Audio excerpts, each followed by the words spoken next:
Ladies and gentlemen, pay attention. This is your boy, the coach from the WWE. I would like to welcome you to the very first wrestling podcast in the world to take you on a weekly deep dive into classic matches along with legends of the squared circle. Enjoy the discussion. Enjoy the back and forth. There's so much to get into. Ladies and gentlemen, this is The Payoff.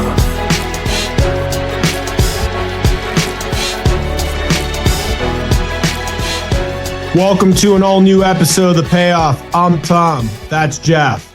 Jeff, what's going on, man? End of the road for SummerSlam. I'm feeling good. Like we got, like I said last week, a little bit of a downtime still until we get these next few shows here. I know both AEW's got one coming up. We're moving through here. We got the same day double booked. Yeah, thank you. NXT show. So yeah, just enjoying wrestling right now. You know, as school's getting back in, it's good stuff. End of the road. Appreciate that. Thank you. You're ready to go. Yep. So. How you doing? I feel like I never asked you. Hey, I saw Boys to Men at the Mirage. There you go. Yeah. I never asked you how you doing today. You feeling good about this one? I remember the crowd going batshit crazy for this match. I'm very, very excited for this. And I know you'll get into the history of these two. This setup, this feud, this partnership, all of it is A+. I mean, the $1 Million Man gimmick, the Virgil, the vignettes where they kick the ball with the kid trying to bounce it, the vignettes of the pool being bought out and the kids being kicked away, the inevitable breakup of these two. This is A++ storytelling, wrestling at its absolute best. Here we are 34 years later still talking about it. Yep. This is iconic. This is great stuff. So I'm really pumped to cover this. Yep. All right, absolutely, you ready? Yeah, me too. Yeah, let's chop right in. Let's do it. All right, dude. Let's get into the build. Oh, it's time for the build. All right. SummerSlam 1991. We are at the Garden, the Mecca, Madison Square Garden. There's something about SummerSlam being in New York City that I think is really cool. I also, just any big city, SummerSlam to me, like party of the summer, big city, hot crowd. Of course, now we're filling football stadiums for 2 nights, but I like this. I like it being in Madison Square Garden, not in Pittsburgh, and which is where I grew up, and that's okay. All right, August 26, 1991, New York City Garden, 20,000 in attendance. We have Ricky the Dragon, British Bulldog, and Texas Tornado. They're going to defeat the Warlord. Every time I read that, I want to say Wardlow. And Power and Glory, who we covered last week in a 6-man tag match. So 2 years in a row, Power and Glory is opening up SummerSlam. Bret Hart, in a classic match that we've covered before, is going to defeat Mr. Perfect for the IC title in 18 minutes. The Natural Disasters are going to defeat the Bushwhackers. Then the match we are going to cover after that, the iconic Big Boss Man defeating the Mountie, which we've also covered. LOD wins a street fight against the Nasty Boys to win the tag team titles. Then we have IRS defeating Greg Valentine, okay. And then our main event, Hogan, Warrior, defeating the Triangle of Terror of Sergeant Slaughter, General Adnan, and Colonel Mustafa in a handicap match with Sid as the referee. What we didn't know at the time was Vince McMahon at the end of the match, Warrior walks through and Vince says, "Get the hell out of here." And fires him. Because before the match, the Warrior was holding him up for more money. Man, what could have been, right? I mean, if we could have just gotten the Ultimate Warrior to not be such a lunatic, it's a shame. You know, I mean, fantasy book this, right? Hogan Warrior, one of the iconic best matches of all time, WrestleMania 6. Do we get the rematch at SummerSlam? No. Do we get the rematch the following WrestleMania or SummerSlam? No. Can you imagine? And this is like, to me, one of the ultimate fantasy bookings of all time. At some point, if Hulk Hogan, that son of a bitch, turns on the Ultimate Warrior and becomes Hollywood Hulk Hogan, he gets his revenge and wins the second match. Then we get a rubber match. The amount of money that was left on the table, because Vince was too scared to turn Hogan heel, just like he was too scared to turn Cena heel. And then when we finally decided to turn Reigns heel, it turned out to be like the biggest thing ever, and now he's the biggest baby face ever. And then the Warrior just in and out, Same with Sid, in and out. Just wild to think about, man. So, all right, storyline standpoint, how do we get to this? Because it's one of the best stories of all time. Yeah, so they got a lot going on here. So for years, you had Virgil was Ted DiBiase's bodyguard, kind of being at his side, ringside, kind of his valet, and DiBiase just humiliating him all the time because he had the money, Virgil did not. DiBiase had control, Virgil did not. And so you really had in late 1990, early 1991, you slowly started to see the cracks forming here. Like,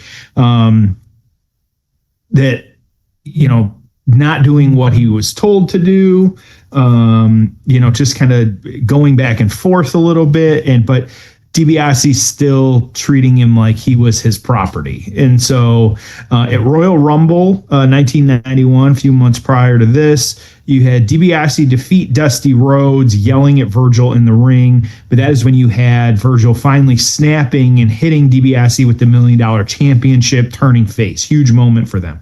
Huge. And then you continued to have that. So that was Royal Rumble. So you figure you were January at that point. We're not taking place till August at this point.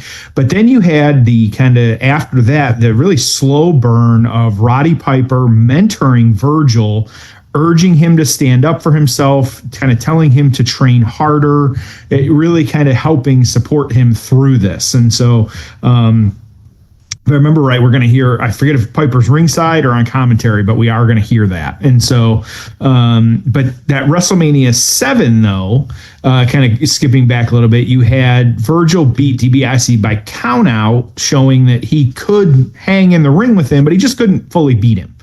And so, but then, of course, DiBiase, the heel, attacked him after, beating down him and Piper. So now you've got some real, like, at this point, like, we're building like 6 months of heat. Like, we're only about 3 months into it at this point. You've got DiBiase, who, Virgil has turned after he's with him, but he's attacking Virgil. He's attacking Piper. And so really kind of getting him over with this. And so going into SummerSlam, though, you had now the sensational Sherry getting worked into this, calling Virgil a street rat, saying he didn't belong with DiBiase. So they decided that they were going to raise the stakes with this one, put the $1 Million Championship on the line at SummerSlam. And this was, having really Piper in Virgil's corner and Sherry in DiBiase's for the $1 Million Championship at this point. So really like I said, 6 month build, like crazy.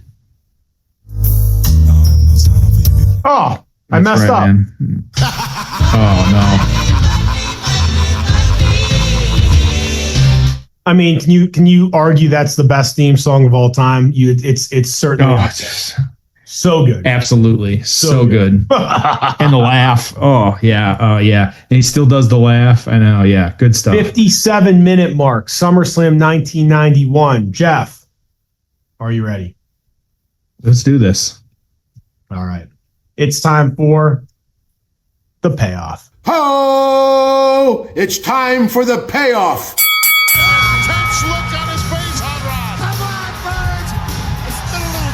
Yep, Piper on commentary. Roddy is just so pumped for Virgil, man. Place going nuts.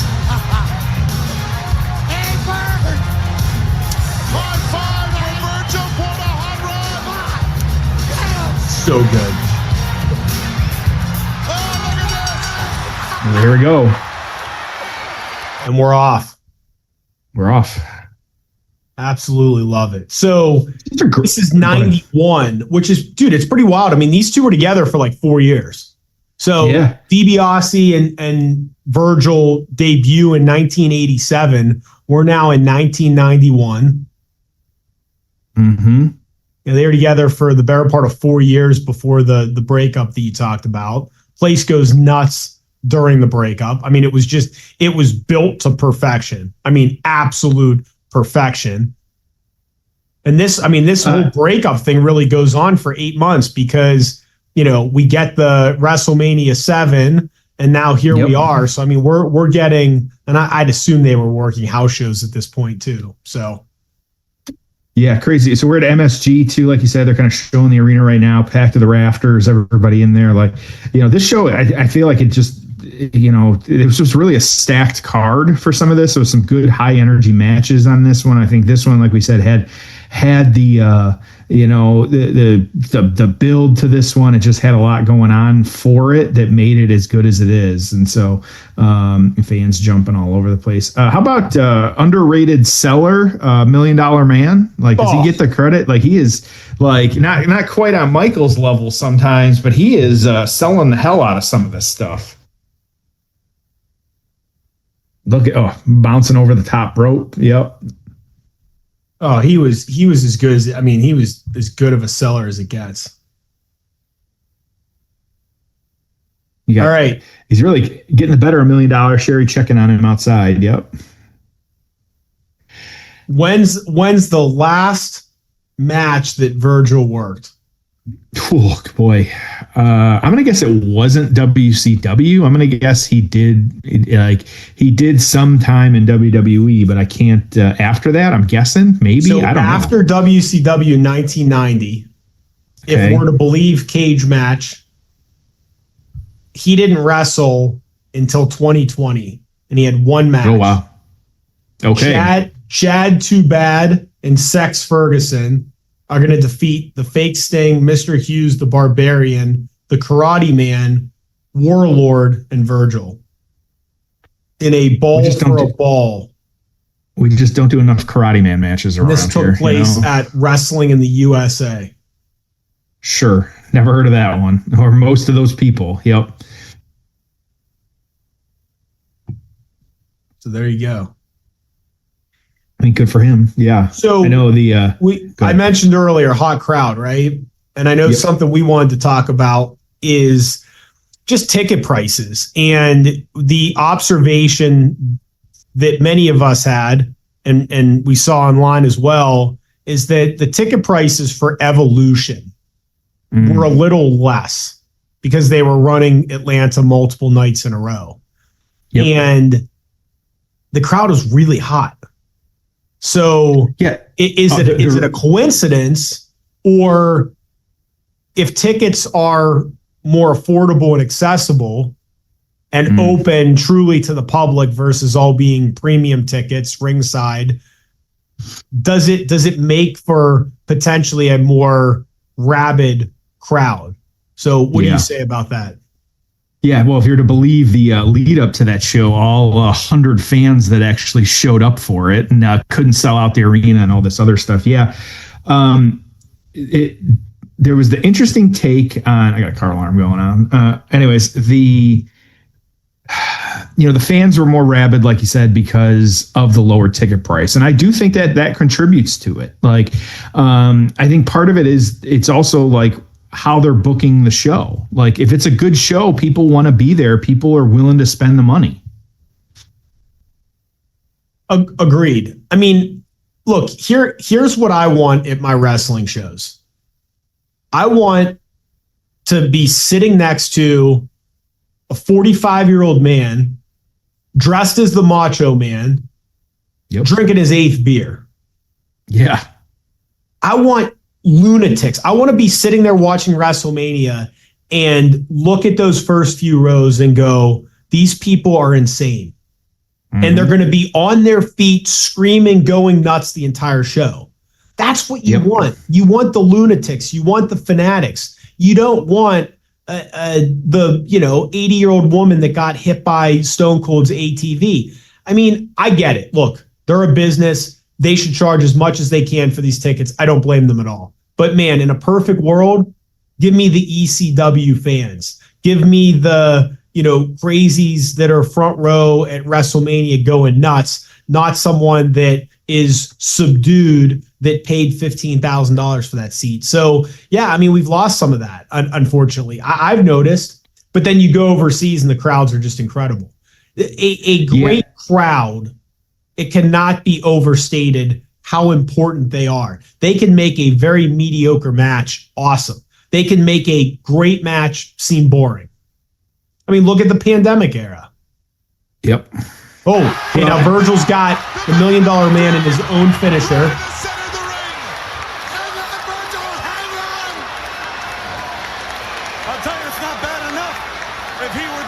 What do you think of that finisher? Awesome. Like, especially when he's using it against him on, why not? Like, really good. It was just a good finisher. Uh-oh, Sherry's in the ring. Uh-oh.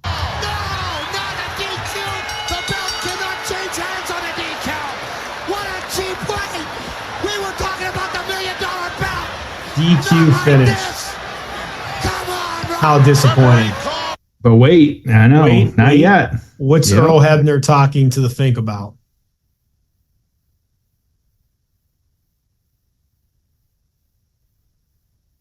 Get sound on it.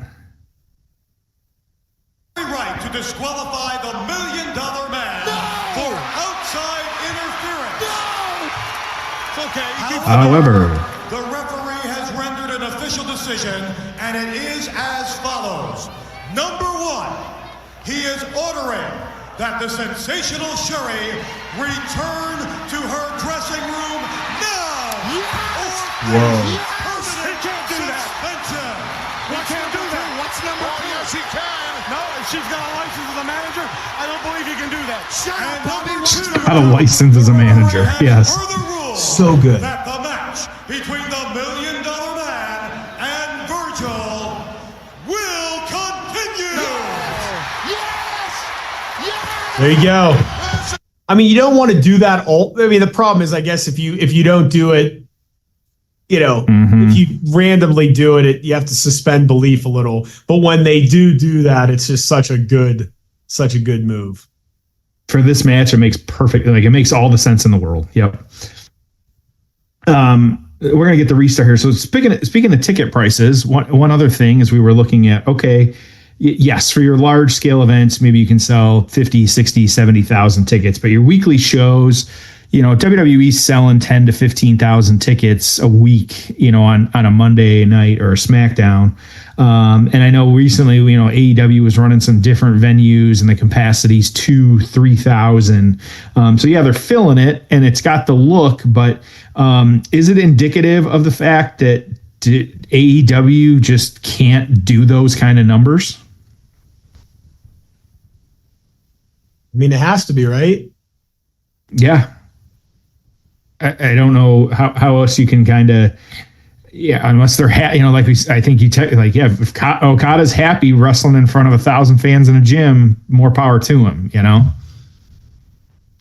Yeah, I mean, it's not a good look. I mean, perception is reality, and I think that's what makes it so difficult sometimes. Is even if AEW is doing a great job, if there's only 1,000 fans there, if you're running a residency, if you can see the pillars of the building and it's not a big crowd, the perception is the product's cooled off, and then less people watch, and then less people attend. And it's really tough to put toothpaste back in the bottle.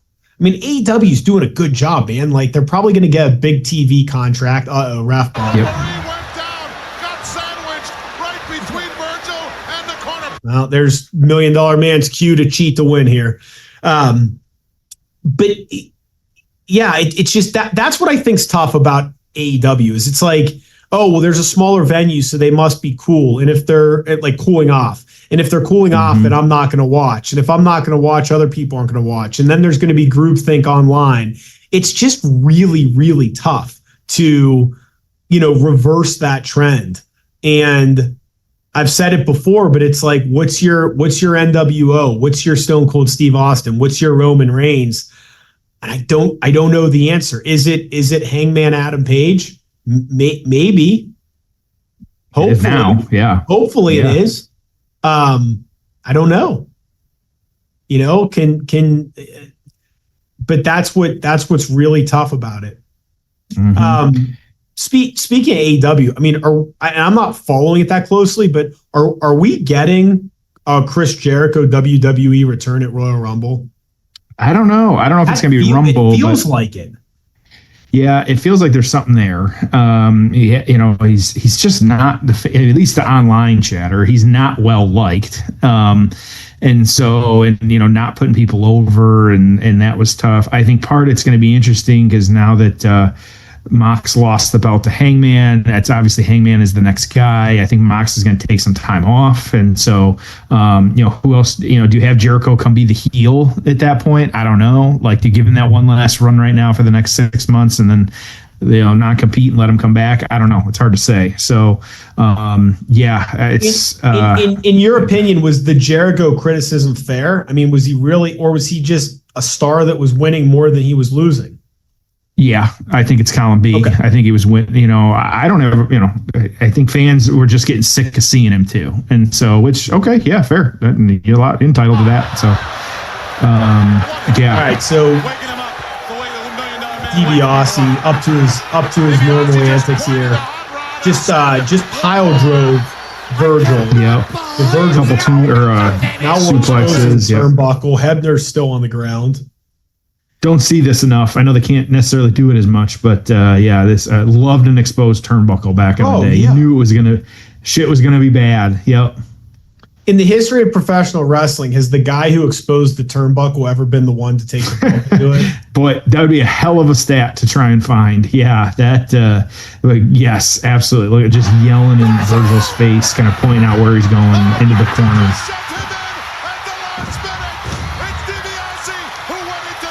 Oh, great selling. Yep. Virgil has no idea that DiBiase's down. Now's the time, Virgil. Now's the time to suck it up. The referee's up. Both men on their backs. Referee giving a count here. He's laying a count on both men. I know a lot of people don't like a 3-man commentary booth, but like the third man, like having a Roddy Piper in there just going nuts. Yeah. All right. According to ChatGPT, crawl over there. According to ChatGPT, 78 to 80% of the time, the heel who exposes the turnbuckle ends up hitting it themselves. I'm gonna guess it's higher, but I believe it absolutely.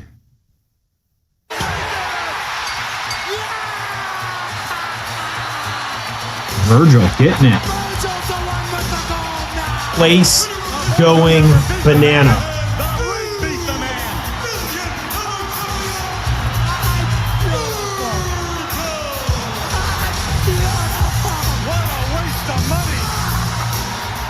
Crowd going nuts.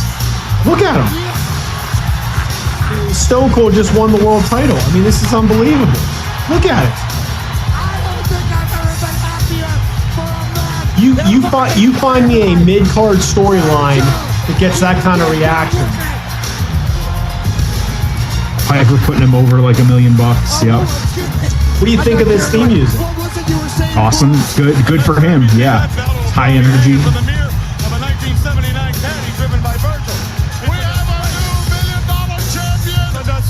Wow.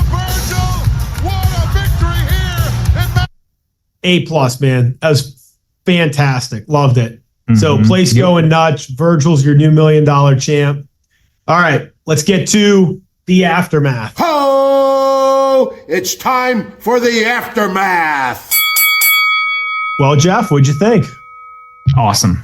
Great in ring. Like, you didn't know who was, we knew, but you didn't know in the moment who it was going to be. Really the back and forth, like DiBiase taking the heel antics too far, losing it that way. Like, just really good stuff overall. Hard to not love it. Really, really, really good. Mm-hmm. Yeah, absolutely. So, what a show this was. And now we're going right into the Mountie Boss Man feud. Yeah, Boss Man. One of my faves. So good. I mean, just such a good show. Let me say this. Here's my observation of the Triple H era. Okay.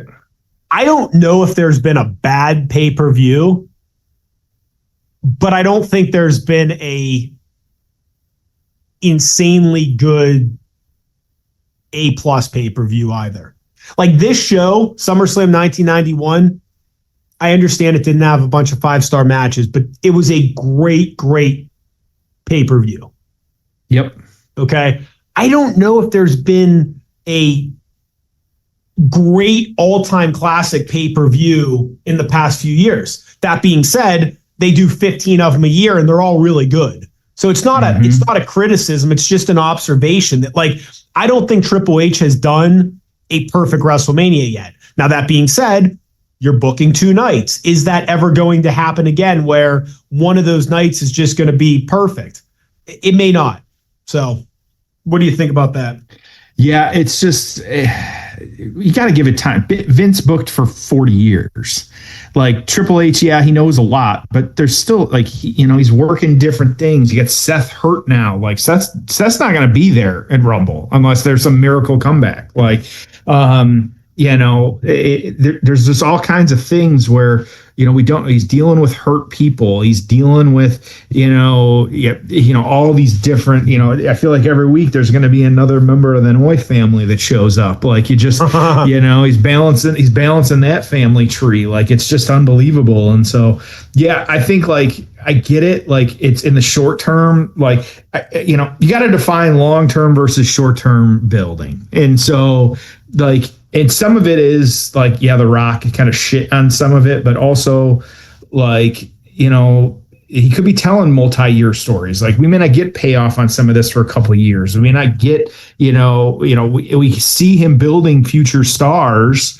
It's like, who's he building? It's like, well, Gunther's, he's been building him for a while. Thank God for the Goldberg squash. It wasn't a squash. He actually dragged him to a good match, but, I think you just gotta let it breathe a little bit. You can dislike a show here or there, but that does not mean that he's the worst booker. He's gonna win the Wrestling Observer's worst booker of 2025. Come on, it's just bullshit all around. And then all of a sudden, AEW is always gonna get higher stars than what WWE's getting, plain and simple. I literally was just looking from shows previous. Like the Evolution show, the women got 4.75, but then the main Mox and them got 5.5. It's they're just the system's broke too. As soon as he starts giving more than 5 stars, it's just, yeah, it's ridiculous. But you just gotta let it breathe a little bit. They do know better what they're doing than we do. We will always armchair quarterback it, and do we wish things played out differently? But they know what they're doing. They're more tapped in than they'll ever kind of reveal to us. Yep.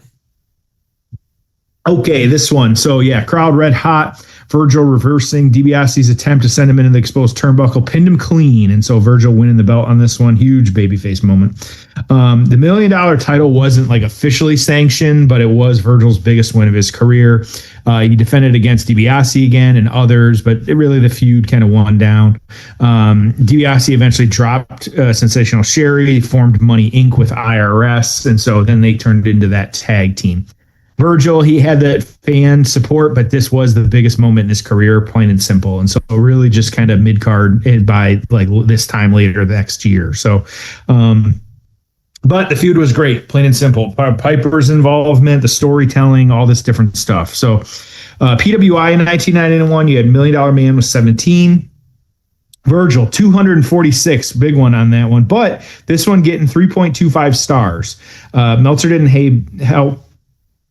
heap major praise on the match. Technically, he noted it was a strong emotional payoff with great crowd heat. The story-driven nature, Virgil's underdog role, and the red-hot Madison Square Garden crowd elevated it above its in-ring mechanics. He said he considered it was one of the better matches on the card in terms of fan reaction and storytelling, even if it wasn't a technical standout. So, more than last week. That was a 3-star with our tag match. So 3.25 for the $1 million belt. What are you thinking on this one? 8.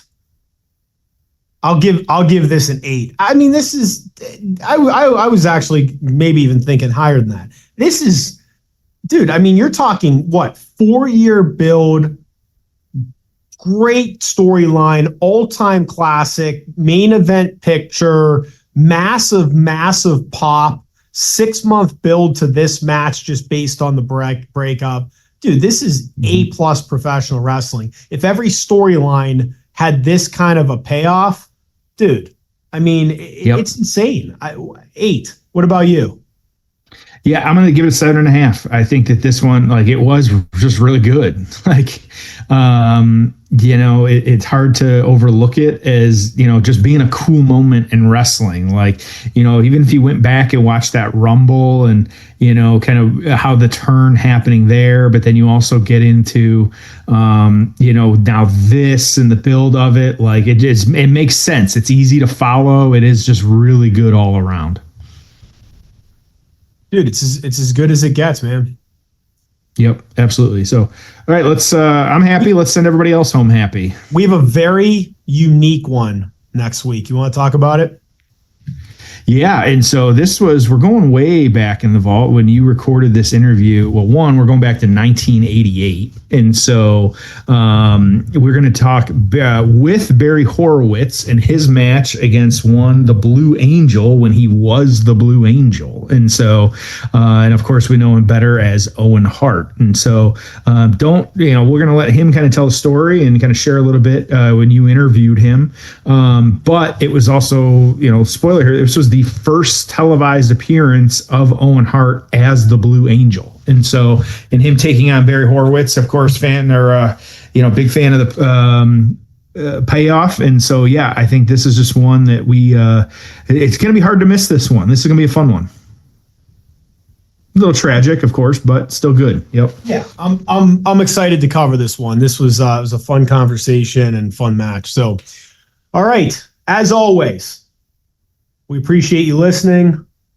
Episode number 314 is now in the can. Yep. We'll see you next week on an all new episode of The Payoff.